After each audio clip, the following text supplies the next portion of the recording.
Ritual itu kaitannya dengan kedisiplinan, dan itu kaitannya kepada kesakralan, Mas. Makanya ritual tetap ada. Jadi saya memberikan satu clue gini. Nah, pemberian itu dari atas ke bawah. Cinta itu adalah dari atas ke bawah. Pemberian dari atas ke bawah. Dimana yang di atas itu tak berharap untuk kembali. Oke. Ketika kamu tidak berharap untuk dibalas, itulah cinta.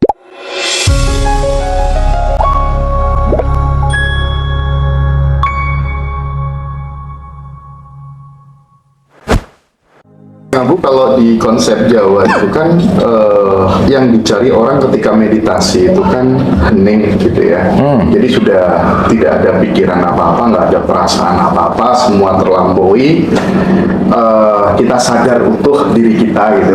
Bukan meditasi tapi malah ketemu ini, ketemu itu gitu. Bukan itu. Gitu. Itu yang namanya hening gitu ya. Kita stay di kesadaran secara keseluruhan gitu. Itu kan stagnan gitu. Nah, di dalam kehidupan sehari-hari, bagaimana supaya kita bisa selalu konsisten stay di kesadaran itu, sehingga ada tayangan-tayangan apa yang muncul lewat silih berganti, kita tidak kemudian ikut ke situ gitu. Itu tipsnya apa, Kak? Ya, maksudnya intinya larut tapi tidak hanyut gitu ya. Melarut tapi jangan hanyut. Oke. Mas Hendra, yang banyak tidak dibahas, ini mungkin aku baru cerita sekarang sih, bahwa level meditasi itu nggak bisa di level awal, langsung meditasi itu nggak bisa, Mas Hendra. Itu harus melalui state dulu nih. Jadi kalau ada orang nggak langsung atau nggak ngerti state-nya, tiba-tiba belajar meditasi, dijamin nggak akan berhasil aja. Tidak dalam kondisi sebenar-benarnya meditasi maksudnya. Betul. Karena meditasi itu bukan datang belajar meditasi, ya bukan. Dia harus ada 4 state dulu. Gitu. Nah, jadi kalau mau belajar meditasi, nomor 1, jangan pelit dulu, Mas Hendra. Itu dulu aja. Karena kalau pelit meditasi, pusing. Kayaknya masalah awal emang dipelit itu. Sudah lah. Kan sebagai tamu semesta, kita nggak pernah punya hak milik. Yang menarik adalah udah jelas-jelas nggak punya hak milik, merasa kehilangan lagi. Punya apa kamu gitu? Kok merasa kehilangan? Kan tamu, betul nggak? Tapi by the way, sesuai salah satu hukum alam, teknik menuju hukum alam itu sendiri kan harus merasa memiliki. Saya bertolak belakang banget dengan prinsip ini sebenarnya. Harus merasa memiliki adalah menghadirkan. Oke. Tapi kan merasa memiliki bukan memiliki, Gus. Beda dong. Tapi buat yang tidak paham akan kejebak dan masuk ke dalam ini punya aku loh kayak gitu. Ya kejebak aja dulu, nggak apa-apa kan dia nanti ngerasain. Bener nggak? Iya betul. Gus, kalau nggak ada orang kejebak, nggak akan ada yang ikut kelas sampean, Gus. Oh gitu. Oh iyalah. Yang ikut kelas sampean tuh orang yang banyak masalah, yang punya. Sampean apa kita? Kita. Ya. Mas Hendra termasuk. Termasuk salah satunya. Penggawanya dia malah. Ini semua yang nonton Ngaji Rasul tuh orang bermasalah semua. Udah gitu aja. Iya. Termasuk konten saya. Semuanya. Karena kalau nggak bermasalah nggak mungkin mampir ke room kayak gini tuh nggak mungkin. Betul. Itu intinya. Mudah-mudahan tugas kita di dunia nggak selesai deh. Biar terus hidup. Biar terus hidup. Anyway kan kalau hidup kan mati tuh hoax kan. Ada mati gitu. Kasih dulu penjelasan. Iya, nanti kita bahas. Kita balik dulu ke sini. Balik ke sini. Supaya ada anchor gitu. Oke. Jadi nomor 1 tuh nggak pelit dulu, Mas. Karena dengan nggak pelit, kepemilikan turun. Itu bisa jauh lebih rileks. Jadi nggak pelit, menahan amarah, memaafkan, baru meditasi. Baru manunggal. Nggak bisa langsung ujuk-ujuk ya? Oh, 3-nya enggak, aku kelas meditasi. Nggak bisa. Dia hanya duduk, berritual, dengan harapan ingin tenang. Nah, rungono kupingmu ikut. Konten saya maksudnya. Maksudnya, ujuk-ujuk pengen kaya. Iya, kan semua juga bertumbuh gitu. Iya. Apalagi di Patanjali itu ada 7-8 gitu. Banyak lah ya, anyway. Nah, tapi poin saya adalah, sekarang tuh semua udah jadi padatan, Gus. Meditasi memadat menjadi duduk diam. Sholat memadat jadi gerakan. Puasa memadat jadi nggak makan nggak minum. Nah, lupa untuk mencairkan padatan itu menjadi sebuah laku yang keseharian. Bahwa meditasi kan sebetulnya bukan hanya duduk diam, bukan. Iya, setuju. Ketika gini, kesadaranku melampaui dari tubuh, pikiran, perasaan, emosi. Ini meditasi. Ketika sesederhana mau ngomong, mikir dulu, diam dulu. Itu meditasi. Aku ngomong gini ke Gus Baraja, bagus nggak? Kayaknya enggak. That's meditasi. Itulah meditasi. Gitu. Ya jadi balik lagi gitu Mas Hendra. Ketika tadi Mas Hendra bilang, aku mau meditasi karena aku pengen. Ketika ada aku pengen, dia kehilangan momen saat ini yang tadi Gus Baraja sampaikan gitu. Padahal inti dari meditasi adalah melepaskan masa depan dan melepaskan masa lalu. Kenapa? Karena hidup selalu di sini saat ini. Gitu. Berarti meditasi bukan bicara keinginan. Bukan dong. Catatan penting. Bukan lah. Karena mereka mencari meditasi untuk menggapai apa yang mereka inginkan. Level 1. Doanya anak TK kan minta. Betul nggak? TK ya. TK lah. Karena doa itu kan pada dasarnya bukan minta, tapi mengundang. Ya. Ya, setuju. Gus Baraja kalau tidak diundang oleh cinta nggak kesini. Nggak kesini. Betul nggak? Maka aku berdoa. Gimana doaku? Aku berperilaku baik kepada sampean. Sehingga sampean berkenan datang ke sini. Betul. Gitu. Itu chat saya tadi. Saya chat ke dia. Kang, pertemuan kita bukan karena konten. Betul. Karena Because I love you. Saya cinta. Betul. Dan pertemuan yang konteksnya kita dengan hal-hal ini kan menyenangkan gitu, Gus. Iya, ya banget. Ya kita baru pertama ngobrol nih ya, Iya, secara live. Tapi Kayak- nggak ada batasan. Betul, betul. Aku sangat menghormati pun gue sama gitu. Maksudnya kita benar-benar saling menikmati obrolan ini dengan apa? Dengan kedewasaan kesadaran. Iya. Hati, Kang. Balik tadi kata Rumi, sesuatu yang disampaikan pakai hati maka akan ditangkap oleh hati. Itu Ya. sih.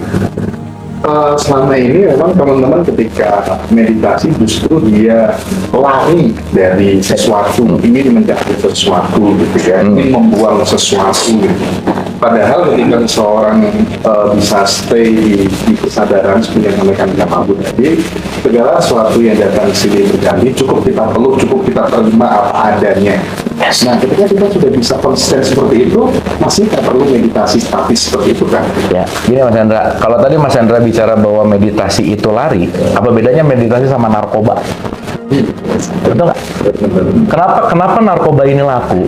Karena banyak orang yang ingin lari dari kenyataan, bukan menerima kenyataan. Dan dia lebih nyaman lari daripada menerima. Padahal begitu lari, ini menguat gitu. Itu satu. Yang kedua, kita penting untuk menyadari bahwa kita ini selalu apa yang diulang-ulang, Mas Hendra. Bahwa konsistensi kita dalam tubuh fisik, kenapa kita masih perlu ritual pengulangan? Karena kita masih nginjak bumi lah gitu istilahnya. Karena dengan ritual itu adalah membuat contoh ya, duduk statis masih penting. Saya berpendapat sangat masih penting. Kenapa? Karena itu adalah proses kedisiplinan kita gitu. Karena disiplin itu penting banget gitu. Sehingga ketika ya udahlah, kita kehilangan satu kedisiplinan karena kenapa Mas? Ritual itu kaitannya dengan kedisiplinan dan itu kaitannya kepada kesakralan Mas. Makanya ritual tetap ada.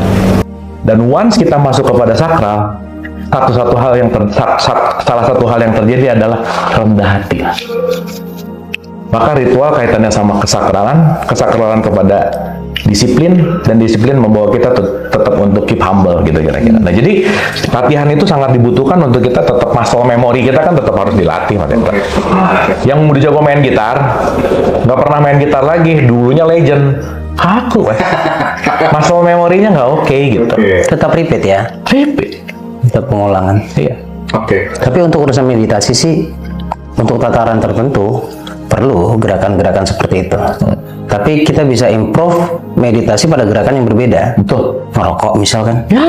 Bisa. Ya. Ngobrol juga meditasi. Iya. Nyuci. Jadi bukan perkara bagaimana duduknya. Bukan. Ya. Bukan bagaimana caranya. ML gitu ya. Iya. Bisa ya? Itu one of the highest meditation itu ketika Ya. Langsung to the point lah. ML kan main luar kan? Main luar kan? Main luar. Apa sih maksudnya? Main luar kan? Bukan Mobile Legend main game. Oh gitu. Masih bakat jadi orang bego gitu kan? Biasanya kalau udah ML tuh penonton mulai gini nih. Wah. Iya kan, seuzon dulu. Tapi bicara tentang ML ini menarik. Aku kemarin juga ngobrol sama Pak Wayan juga sih ya. Jangan sering-sering bercinta pakai sperma gitu. Kalau Pak Wayan malah bercinta tanpa sperma gitu. Ya. Nah, ini aku pengen dengar pendapatnya Kang Abu dan Gus Baraja gitu ya. Akan seperti apa ya gitu.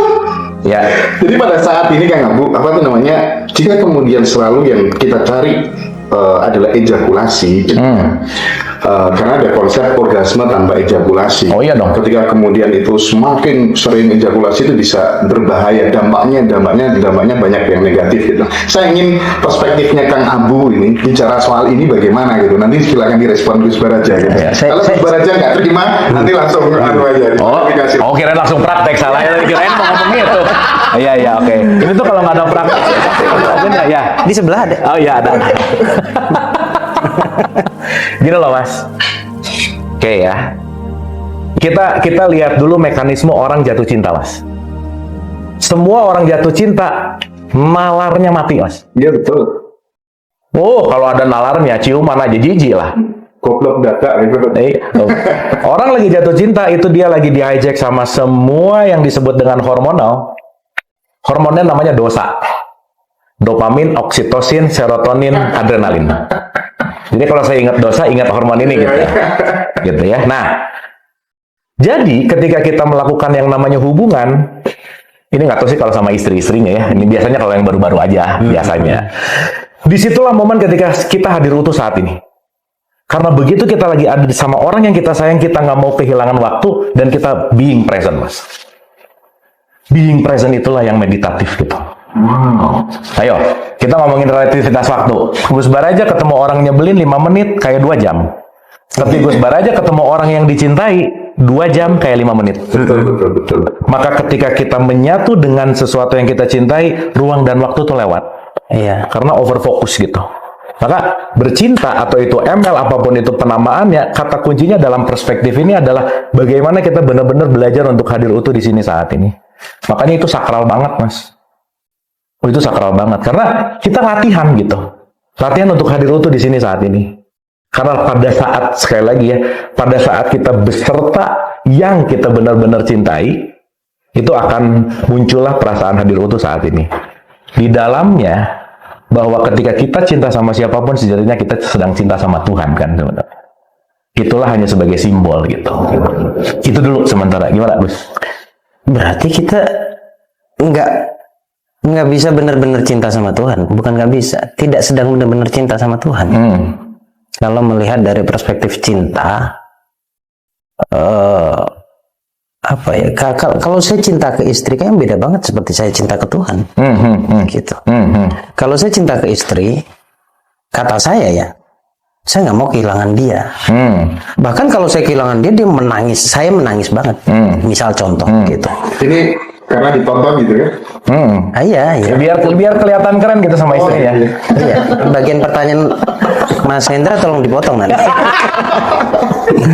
Gitu kan. Iya. Tapi saya tidak pernah khawatir Tuhan meninggalkan saya.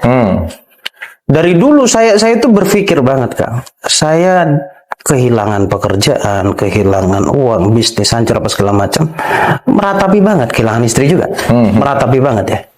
Tapi kenapa nggak pernah muncul di pikiran saya, even kalau Allah yang ninggalin saya bagaimana ya? Gitu. Jadi saya akhirnya berkesimpulan bahwa saya tidak benar-benar mencintai Tuhan. Dalam perspektif seperti saya mencintai istri saya. Gitu. Nah, makanya menjadi pertanyaan saya sekarang, yang disebut cinta itu apa? Akhirnya Kiai saya memberikan satu clue gini. Nah, pemberian itu dari atas ke bawah. Cinta itu adalah dari atas ke bawah. Pemberian dari atas ke bawah. Dimana yang di atas itu tak berharap untuk kembali. Ketika kamu tidak berharap untuk dibalas, itulah cinta. Berarti kalau kita menggunakan definisi itu, berarti saya tidak sedang cinta sama istri saya ternyata. Karena kalau saya mencintai kadarnya 80, ketika istri saya mencintai saya kadarnya 30, marah saya. Itu namanya dagang. Iya, bukan cinta gitu kan. Marah saya gitu kan. Makanya saya sering bilang ke istri sekarang, saya tidak mencintaimu. Saya sedang menyayangimu saja gitu. Karena cinta sebenarnya belum bisa saya bahasakan 100%. Betul. Gitu. Betul. Kalau saya cinta ke kamu, saya harus siap dengan kadar yang sangat kecil kamu mencintaiku. Betul. Walaupun saya tinggi gitu. Nah, balik lagi ke ML tadi. Iya. Ya, ML dasarnya cinta sih. Iya, dasarnya cinta gitu. Jadi ingat satu dalam perspektif tasawuf tuh gini, Gus.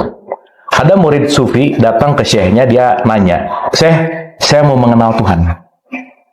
Yang menarik, pertanyaan pertama si Syekh kepada muridnya, pertanyaan menarik, kamu udah pernah jatuh cinta belum? Belum. Kamu nggak usah ngomong kenal Tuhan kalau kamu belum jatuh cinta. Bingung kan? Iya. Ketika udah jatuh cinta baru datang, Syekh aku udah jatuh cinta. Itulah awal mula kamu mengenal Tuhan. Karena ketika kamu mencintai, sejatinya kamu sedang mencintai Tuhan yang sedang mewujud kepada siapapun wanita yang kamu lihat. Jembatan, Gus. Iya. Gitu. Agar kenal sesuatu, maka lakukan sesuatu. Betul. Dan ketika kita melihat perspektifnya, tapi kita lupa bahwa yang memberikan cinta juga kan dia juga gitu. Iya. Gitu intinya. Makanya benar banget Gus bahwa sorry ya ketika ada orang aku berkorban karena aku cinta. Cinta tuh nggak ada pengorbanan. Kalau udah berkorban namanya matematik dan dagang. Nggak usah merasa berkorban. Nggak usah. Kita melakukan ini kalau berkorban nggak enjoy Gus. Kita melakukan ini nggak ada pengorbanan apapun karena kita benar-benar cinta. Dan nggak ada paksaan, tidak ada apapun dorongan kepentingan karena kenapa? Cinta. Iya. Itulah Islam. Itulah Islam. Mengerti dan memahami tanpa berharap dimengerti dan dipahami. Iya. Kalau merasa berkorban, kalkulasi namanya. Kalkulasi. Hitung-hitungan. Aku tuh udah berkorban gitu. Rumi pernah ditanya, "Hai Rumi, apa agamamu?" Nah, Rumi menjawab cinta. cinta. Jadi masalah baginya. Orang yang tidak paham menganggap itu sebuah masalah. Betul. Betul. Kenapa jadi Islam itu harus butuh validasi dari orang? Betul. Islam itu isinya adalah cinta gitu. Besok-besok kalau ditanya agamanya apa? Cinta gitu. Cinta. Kokang pistol gitu. Gitu ya. Jadi balik lagi tadi ke pertanyaan Mas Hendra, justru ketika tapi benar sih orang yang sedang klimaks sedang di puncak gitu, itulah sebenarnya waktu yang benar-benar sekarang gitu, dinikmati. Saat ini.